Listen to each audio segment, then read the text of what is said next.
المتقين والصلاة والسلام على سيدنا وسندنا وطبيبنا وطبيب قلوبنا من أرسله رحمة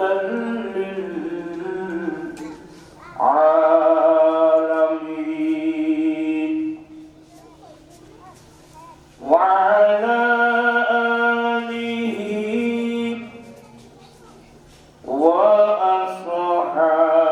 وأصحابه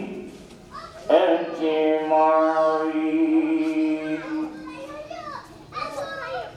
أما بعد فقد قال الله تعالى في شان حبيبه آمرا ومخبرا إن الله وملائكته يصلون على النبي يا أيها الذين آمنوا صلوا عليه وسلموا تسليما اللهم صل على مولانا محمد وعلى آل سيدنا مولانا صلاة يا رسول الله عليكم سلام يا حبيب الله عليكم زمانوري برامت جا نعلم ترحم يا رسول الله ترحم صلى عليكم سلام يا حبيب الله عليكم ناخر رحمة للعالمين زمعرما چرا فارغ نشینی صلاة يا عليكم أعوذ بالله من الشيطان الرجيم بسم الله الرحمن الرحيم ربنا وابعث فيهم رسولا منهم يتلو عليهم آياتك ويعلمهم الكتاب والحكمة وزكيهم إنك أنت العزيز الحكيم صدق الله مولانا العظيم وصدق رسوله النبي الحبيب الكريم ونحن على ذلك لمن الشاهدين والشاكرين والحمد لله رب العالمين ربي صل وسلم وبارك عليه উপস্থিত বখতিয়ার ফকির বাড়ি তরুণ সংঘের ব্যবস্থাপনায় হযরত বখতিয়ার ফকির রহমতুল্লাহ আলাইহি শাহী জামে মসজিদ মাঠে পবিত্র ঈদ মিলাদুন নবী সাল্লাল্লাহু আলাইহি ওয়াসাল্লাম ও হযরত বখতিয়ার ফকির রহমতুল্লাহ আলাইহি ফাতিহা উপলক্ষে আয়োজিত মাহফিলের সভাপতি আলহাজ মাওলানা মুফতি মোহাম্মদ জামালউদ্দিন আল কাদেরী, প্রতিষ্ঠাতা পরিচালক ইমাম বুখারী রহমাতুল্লাহ আলাইহি মডেল মাদ্রাসা, তশরিফ আনবেন ছোট ভাই আসি গ্রামী সৈয়দ আহমদ রেজা আল কাদেরী, পরিচালক মাদ্রাসা রহমানিয়া গৌসিয়া, প্রতিষ্ঠাতা সিলিকট বাংলা টিভি, অসংখ্য উলামা ইকরাম, ব্রাদারান ইসলাম রহমানি ওয়া রাহমাকুমুল্লাহ তাআলা।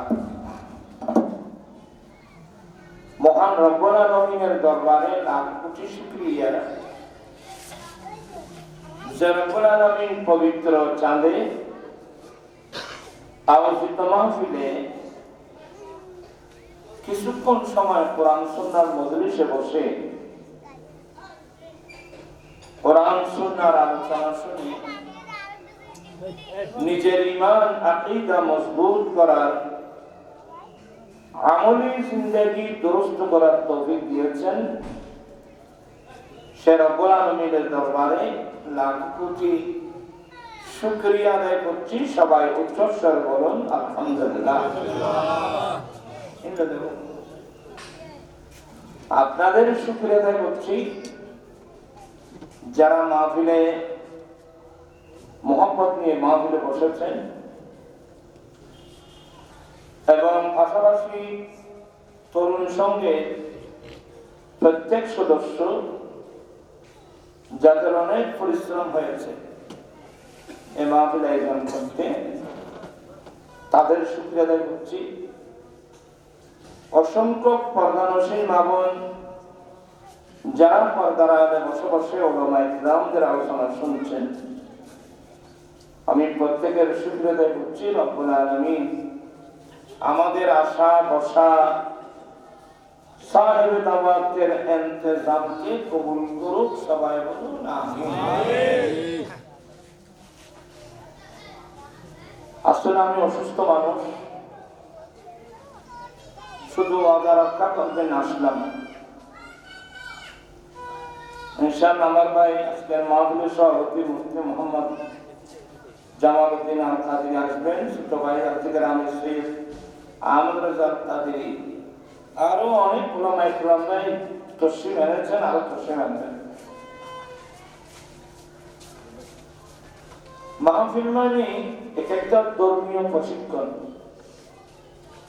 আমরা এটাকে আনুষ্ঠানিকতা হিসেবে ব্যবহার করছি। আজকের মাহফিলের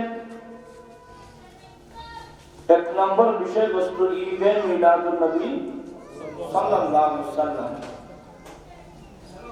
নবী বলতে নবিকুল সম্রাট, যিনি নবীদের নবী, রাসূলদের রাসূল, যিনি না হলে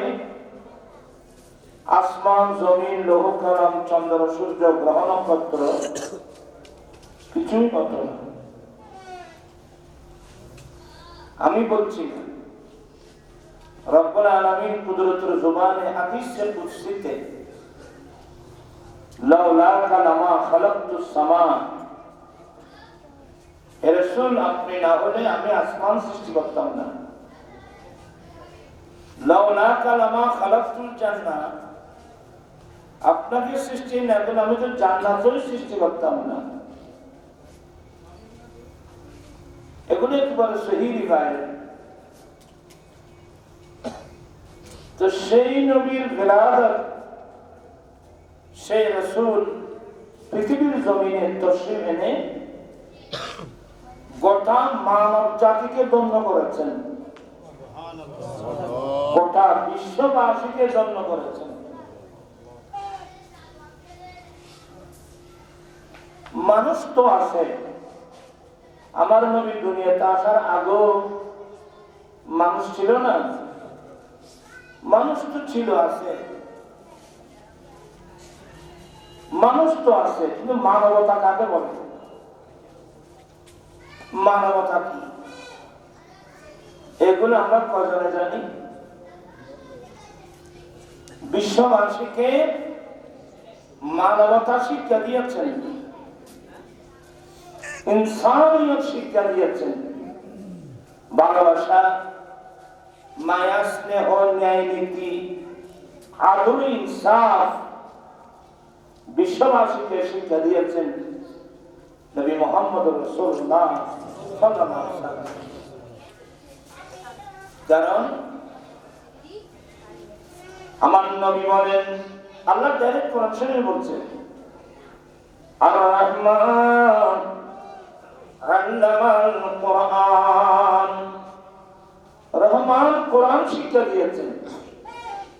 রহমান হচ্ছেন আল্লাহ, কোরআন হলো আল্লাহর কালাম। আল্লাহ নিজে আল্লাহর রাসূলকে নিজের কালাম শিক্ষা দিয়েছেন, কোরআন শিক্ষা দিয়েছেন। কোরআন জিনিসটা কি?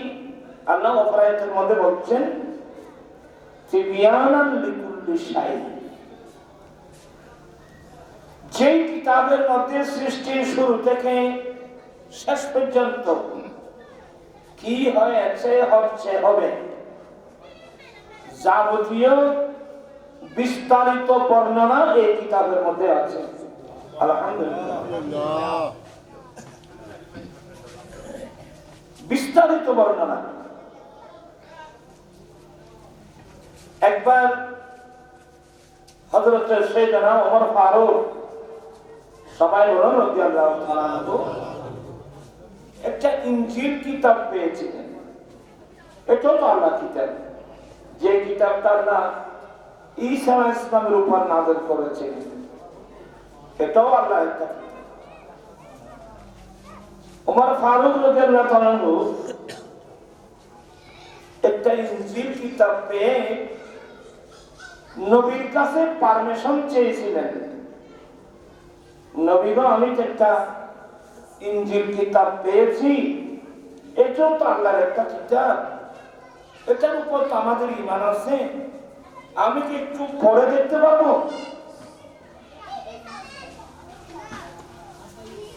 এই কথা বলা মাত্রই রাসূল করিম সাল্লাল্লাহু আলাইহি ওয়াসাল্লামের চেহারা মোবারকের রং পরিবর্তন হয়ে গেল।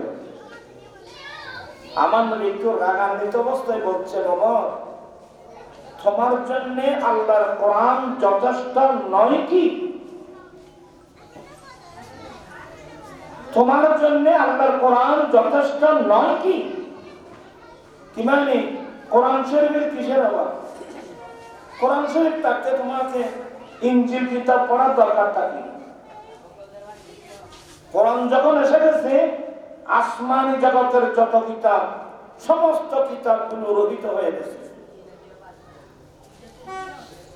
প্রিয় রাসূল সাল্লাল্লাহু আলাইহি ওয়াসাল্লাম ফারুক আজমকে ইনজিল কিতাব পড়ার কি দেন?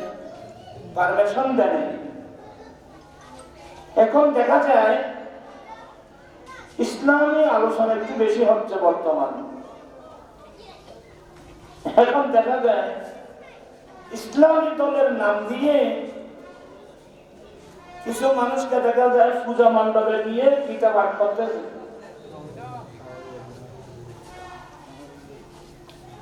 আপনারা সবাই জ্ঞানী গুণী মানুষ, কোথায় গিয়ে হিন্দুদের পূজা মণ্ডপে গিয়ে কি পাঠ করতেছে? গীতা পাঠ করতেছে। আপনারা বলুন, যে রাসূল ফারুক আজমকে ইনজিল কিতাব পড়ার কি দেয় নাই, পারমিশন দেয় নাই, সে স্তরে কোরআন শরীফ থাকতে মানুষ হিন্দুদের পূজা মণ্ডপে গিয়ে কিভাবে গীতা পাঠ করতেছে, এটা আমার কিন্তু বুঝে আসে না।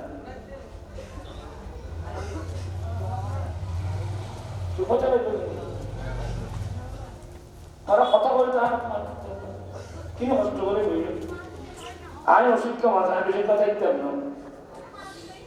আর বর্তমান মুসলমানের কোন নাজুক পরিস্থিতি, মানুষ ঈমান হারা হয়ে যাচ্ছে। একজন গিয়ে পূজা মণ্ডপে গিয়ে আল্লাহর শুকর আদায় করতেছে, সে সাথে সাথে কাফের হয়ে গেছে।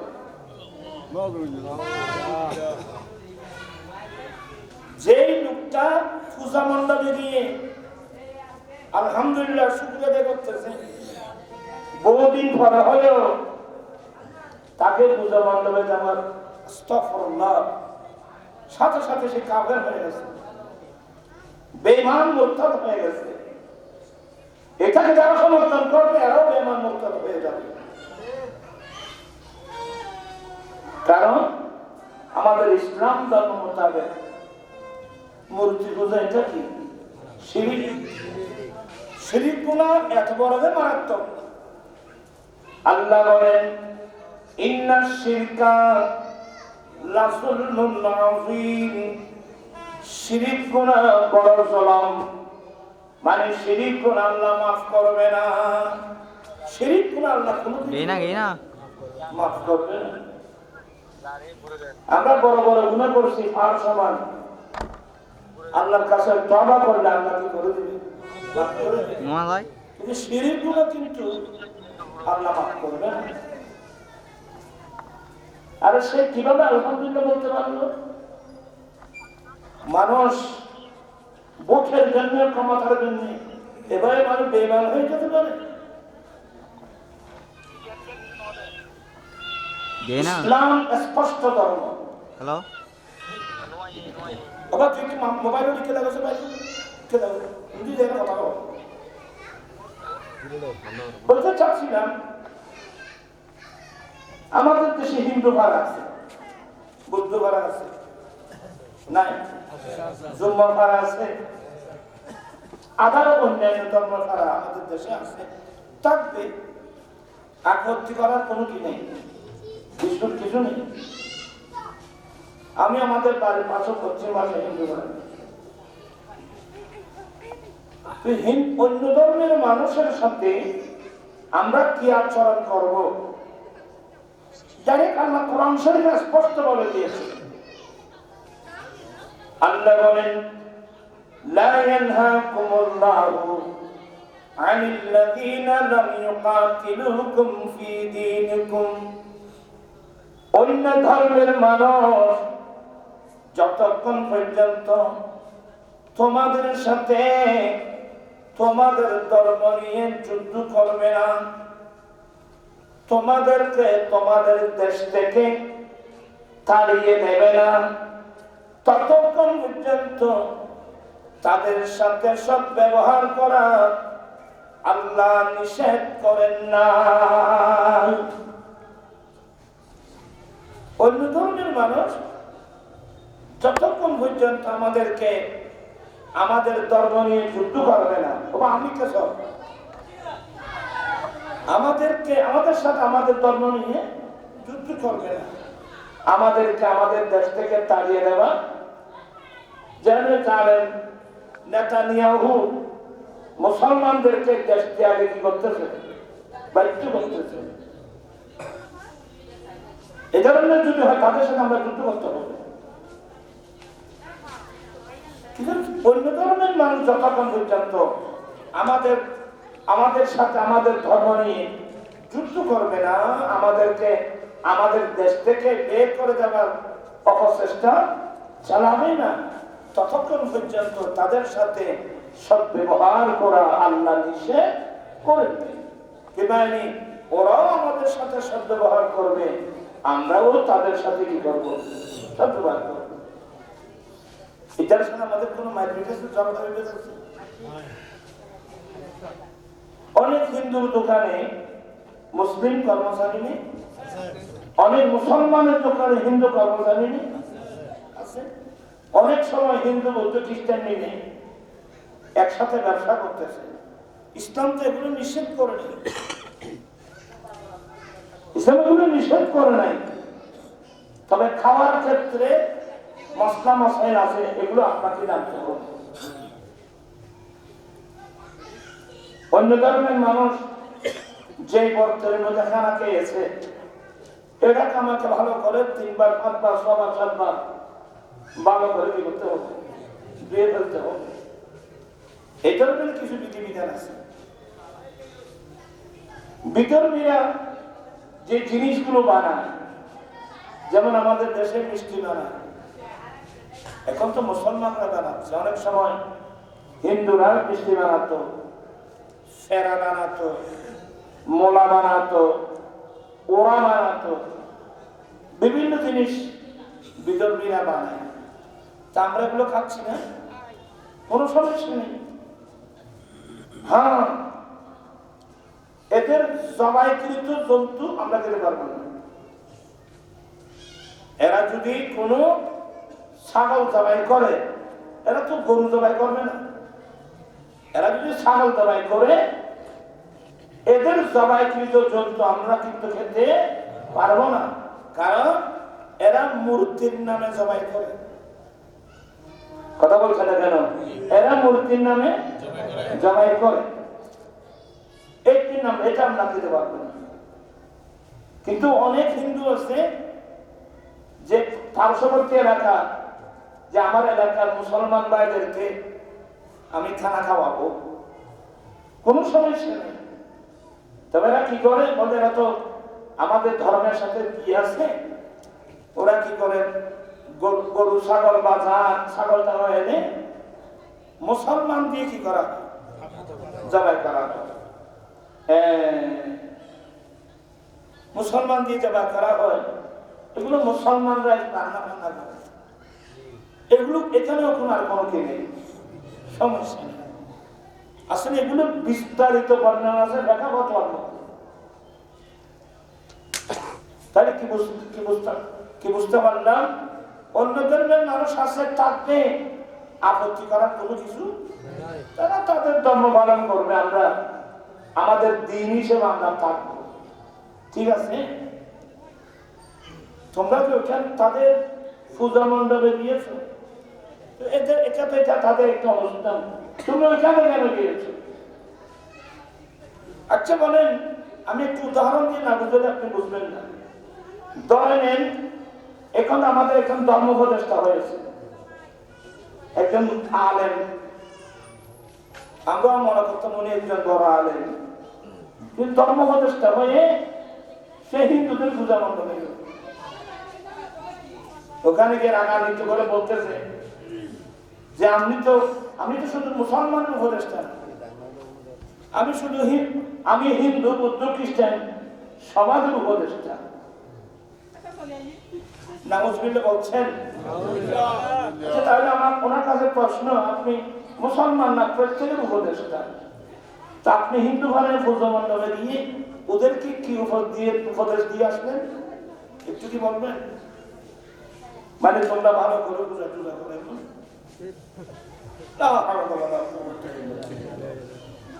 গমরাগের একটা চিহ্ন আছে, পয়সার জন্য, চাকরির জন্য, ক্ষমতার জন্য মানুষকে কোথায় যাচ্ছে, কোনটা কুফর, কোনটা শিরক, কোনটা বেদাত, কোনটা হালাল, কোনটা হারাম, এখন তো এগুলো কোনো কি নেই, পার্থক্য। আর এগুলোর কারণে আমাদের ইয়ং জেনারেশন, যারা স্কুল কলেজ ইউনিভার্সিটির ছাত্র ভাইরা, যাদের অন্তরে ইসলামের মহব্বত আছে, এরা কিন্তু মিসগাইড হয়ে যাচ্ছে, এটা প্রতারিত হচ্ছে।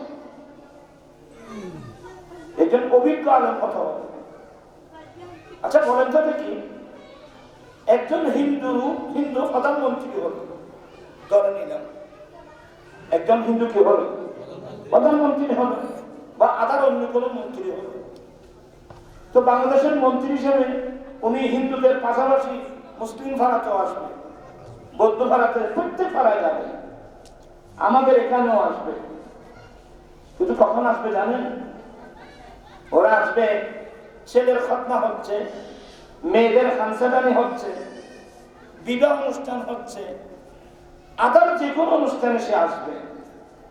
এমনকি ঈদ উল ফিতরের দিনও দাওয়াত দিলে হিন্দু মন্ত্রী আমাদের বাড়িতে আসবে, সে জানে যে আজকে এই ঈদের মধ্যে সেমাই খাওয়ানো হয়, সেমাই বিভিন্ন জিনিস। কিন্তু ঈদ উল আজহা যেটা আছে, কোরবানির ঈদের দিন, এই হিন্দু মন্ত্রী জীবন গেলেও সে কোনোদিন মুসলমান ভাড়া আসবে না। কেন আসবে না? যেহেতু তাদের মধ্যে গরু জবাই করা মহাপাপ, এগুলো তাদের কোন ধর্মীয় গ্রন্থের মধ্যে লেখা নাই, কে বানিয়ে সেটাই জানে। এদের মধ্যে গরু জবাই একটা মহাপাপ, যার কারণে হিন্দু মন্ত্রীর জীবন গেলেও সেই ঈদের দিন, ঈদ উল আজহার দিন মুসলমান ভাড়ায় আসবে না। তো আমাদের ধর্ম মোতাবেক তো পূজা মণ্ডপ, পূজা মূর্তি পূজা, এগুলো তো ডাইরেক্ট একটা শিরিক। আমি কি জিনিসটা বলতে থাকুন না, আমাদের ধর্ম মোতাবেক মূর্তি পূজাটা কি শিরিক, পূজা মণ্ডপ শিরিক। সে যদি আমাদের মুসলমানরা গরু জবাই করছে কারণে এদের মধ্যে গরু জবাই, গরু জবাই করা মহাপাপ মনে করে, এই জীবনে কোনোদিন আমার বাড়িতে আসবে না। তো আমরা তো জানি যে শিরিক গুনাহ, মূর্তি পূজা শিরিক গুনাহ। আমাদের মৌলবীরা কিভাবে হিন্দুদের মূর্তি পূজায় গেল? আর যাওয়ার প্রয়োজনটা কি? বাংলাদেশের কোথাও লেখা আছে যে উপদেষ্টা হলে ওনাকে অবশ্যই হিন্দুদের পূজা মণ্ডপে যেতে হবে? এই ধরনের বাধ্যতামূলক কোন বাংলাদেশের আইন আছে? এখন ওয়াজ কাকে গল্প বলো বলুন তো? যারা ধর্ম উপদেষ্টা হয়ে এ ধরনের মারাত্মক ভুল কাজ করে, এগুলোর দ্বারা আমাদের অনেক ছেলেরা বিভ্রান্তি হচ্ছে। একজনে গিয়ে কি বললো? আলহামদুলিল্লাহ, কি কত বড় জানোয়ার, কত বড় জন্তু! এরা মুসলিম না, এরা মুসলমানের কলঙ্ক, ইসলামের কলঙ্ক। এই জন্যে শরীয়তের তরিকত, হাকিকত, মারফতের বিধিবিধানগুলো আমাদেরকে ভালো করে করতে হবে, জানতে হবে, বুঝতে হবে। বোধ আমি আপনাদেরকে কিছু বিরক্ত করলাম। আল্লাহুম্মা সাল্লি আলা সাইয়্যিদিনা মুহাম্মাদ নাবিয়িনা শাফিঈনা মুহাম্মাদ। হিন্দু ফারে আগুন ধরছে, আমরা সবাই দল দিতে হবে আগুন নিবারণের জন্য। বৌদ্ধ ঘরে আগুন ধরছে, খ্রিস্টান ঘরে আগুন ধরছে, আমরা সবাইকে দলে যেতে হবে কি করার জন্য? আগুন নিবারণের জন্য। গাড়ি অ্যাক্সিডেন্ট হয়েছে, সে মুসলমান না হিন্দু, ইনসাইডে দেবে, সে যেই কে হবে তাকে বাঁচাতে হবে। হিন্দু ঘরে নদীর পাশে, আপনাদের এখানে নদী আছে না? কোন নদী? হালদা নদী। হালদা নদীর পারে বাড়িঘর ভেঙে গেল, সবাই আমরা দৌড়ে যাব তাদের বাড়িঘর রক্ষা করার জন্য। প্রয়োজনে তাদের বাড়িঘর বেঁধেও দেব। সালাত করে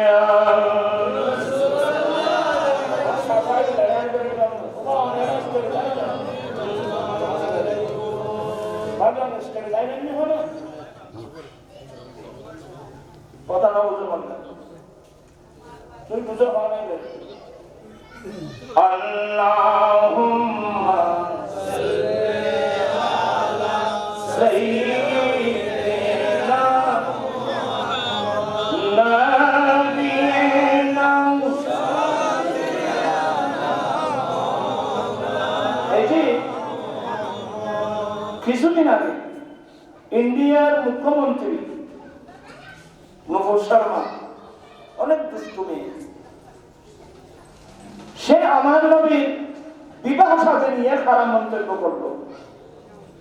বিশেষ করে আমাদের আম্মিজান মা আয়েশা সিদ্দিকা রাদিয়াল্লাহু তাআলা আনহাকে বিবাহ করার ক্ষেত্রে বিবাহ নিয়ে কুরুচিপূর্ণ সে মন্তব্য করেছে। আসলে ব্যাপারটা কি, আমার নবী আমাদের আম্মিজান মা আয়েশা সিদ্দিকা রাদিয়াল্লাহু তাআলা আনহাকে শাদী করেছেন, তখন আম্মিজানের বয়স মাত্র 6 বছর। কয় বছর? 6 বছর। আপনাদের এখন 6 বছরের মেয়েরা বিয়ে করেন, আত্ম হয়েছে 6 বছর। আব্দের পরে ছিল আমার মা আয়েশা সিদ্দিকা, বাবার পরে ছিল কয় বছর? আর 3 বছর। যখন মা আয়েশা সিদ্দিকা বয়স 9 বছর, মোবাইলটা খারাপ দিক ঠেক লাগাই দেয়, শেষ করে দিই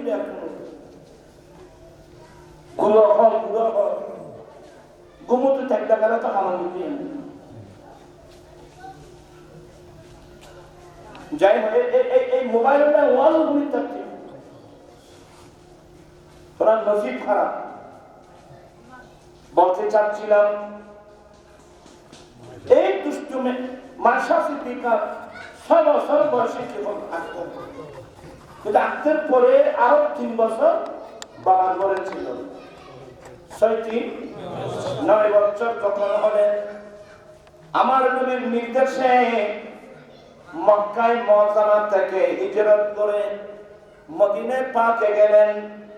মদিনায় পাকে যাওয়ার সাথে মা আয়েশা সিদ্দিকার আম্মিজান মদিনার আনসারীদের মেয়েদেরকে বলছে, তোমরা আয়েশাকে একটু সাজিয়ে দাও, তোমরা আয়েশাকে একটু সাজিয়ে। মেয়েরা সাজে, এক মেয়ে অপর মেয়েকে কি সাজিয়ে দেয়। এখন তো এক মেয়ে হোক মেয়ে ঘর না, এখন তো বলে বিউটি পার্লার। তোমার যে বেড়ামে এই মাইয়ের ফল যে বেড়ামে আল্লাহ জানে। এর থেকে মুক্তির আশা করা যায় কিনা এটা আল্লাহ ছাড়া কেউ জানে না। আজকে বিউটি পার্লার নাম দিয়ে যেন আমরা ছোটবেলায় দেখছি মেয়ের বিয়ে বিবাহ হলে পাড়ার মেয়েরা আসে ওই মেয়েকে সাজিয়ে সাজাতো।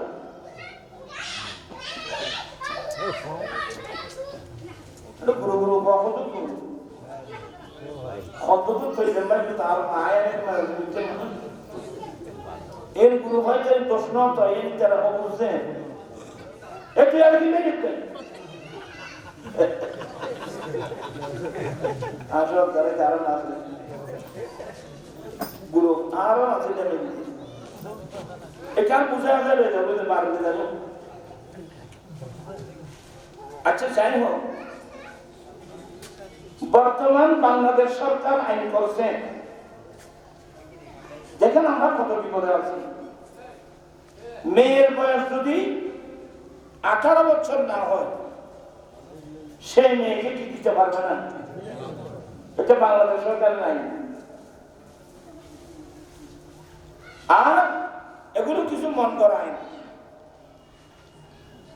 আমার মা আয়েশা সিদ্দিকার আত্মা হলো 6 বছর, আর 3 বছর মোট কত 9 বছর পরে মা আয়েশা সিদ্দিকার আম্মিজান আমার নবী আনসারী মেয়েদেরকে ওদিকে সাজিয়ে দাও, আমার নবীর হাতে তুলে দিলেন। ক বছর বয়সে? 9 বছর বয়সে। এগুলো নিয়ে এই নুপুর শর্মা উল্টা সিধা মন্তব্য করলো না। এর কারণে বাংলাদেশে তো আন্দোলন হয়েছে, শুধু বাংলাদেশে না, সাউথ ইন্ডিয়ার মুসলমান নয়, সাউথ ইন্ডিয়ার হিন্দুরাই পর্যন্ত এই নুপুর শর্মার বিরুদ্ধে কি করছে? আন্দোলন করেছে। আন্দোলন করতে কি বলছে যে মুহাম্মদ ইসলাম 6 বছরের মেয়ে বিয়ে করেছে। আচ্ছা, রবীন্দ্রনাথ ঠাকুর যে বিয়ে করছে মেয়ের বয়স কত ছিল? সমস্ত তথ্য কি হয়ে গেল? তাদের হিন্দুদের গুরু ঠাকুর যারা, এরা কোন বয়সের মেয়েকে কত বিয়ে করলো আপনি গুগলে চার্জ দেন, এখন আপনি দেখতে পারবেন। সব করতে বেরিয়ে গেল। আমার ভাইয়েরা, আমার নবী 9 বছর বয়সের মেয়েকে নিজের সাংসারিক জীবনে নিয়ে আসলেন। আমার নবীর সঙ্গে ছিল 9 বছর। যেদিন আমাদের আম্মি জান আয়েশা সিদ্দিকার বয়স 9 দুগুণ 18, সেদিনেই মা আয়েশার কোলে আমার নবী দুনিয়া থেকে ইন্তেকাল করে গেলেন। ইন্না লিল্লাহি ওয়া ইন্না ইলাইহি রাজিউন। রমজান মাসে পড়া দেখতে যে আলী বাংলা নবীর কানুল্লাহ কোনো কি নেই, কোনো মিল নেই, এগুলো সাংঘর্ষিক আইন। আমার ভাইয়েরা, আমি বোঝাতে চাচ্ছিলাম নবীর সঙ্গে মা আয়েশা কয় বছর ছিল? 9 বছর। সবাই কান পেতে শুনুন। আমার নবী এই 9 বছর সাংসারিক জীবনে মা আয়েশা সিদ্দিকা রাদিয়াল্লাহু তাআলা আনহার সাংসারিক জীবনে আমার নবী মা আয়েশাকে 9 বছর বয়সে 9 বছরে গোটা ইসলাম ধর্মটা জানিয়ে দিয়েছেন। সুবহানাল্লাহ।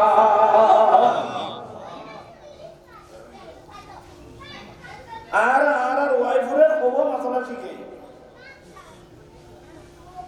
আমার নবী মা আয়েশা সিদ্দিকাকে 9 বছর সংসারে রেখে গোটা ইসলাম ধর্মটা কি করে দিয়েছেন, শিখাইয়ে দিয়েছেন। আমার নবীর ইন্তিকালের পরে মদিনার জমিনে যারা গ্র্যান্ড মুফতি, তাদের মধ্যে একজন মা আয়েশা সিদ্দিকা রাদিয়াল্লাহু তাআলা আনহা। এখন আর তো নাই বাবু গোসরিয়তের মসনদ আনবেন নাই, খনক নাই বরখায় যাবে, আছে না নাই? বেগরা তো দুর্গ মোবাইল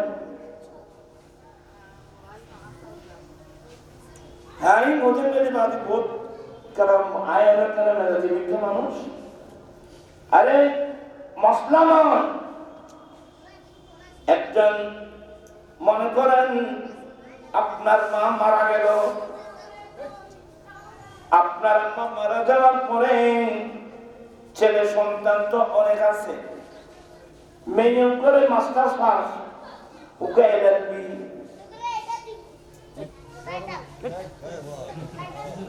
কতগুলো কথা বললেন না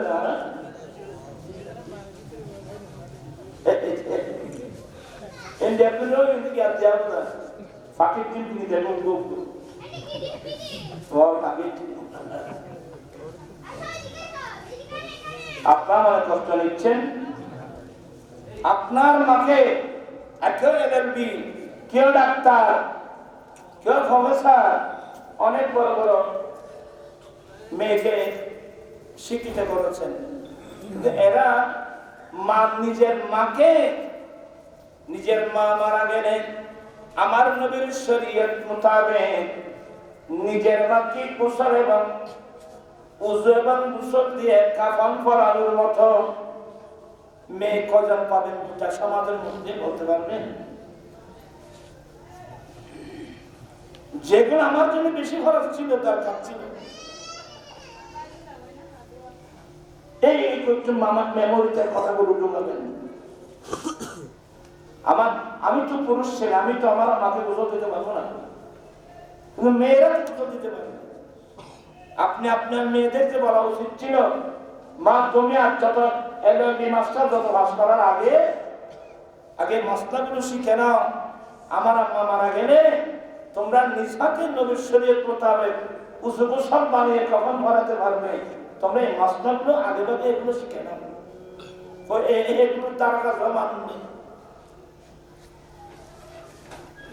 আমার জীবন মরণ সাজাবো মাতালি রঙে, আমার জীবন মরণ মাতালি সেই রঙে রঙিন হলে আল্লাহ রাসূল থাকবে আমার সঙ্গে। আমার জীবন মরণ সাজাবো মাদানী রঙে সালাতু আলাইকুম।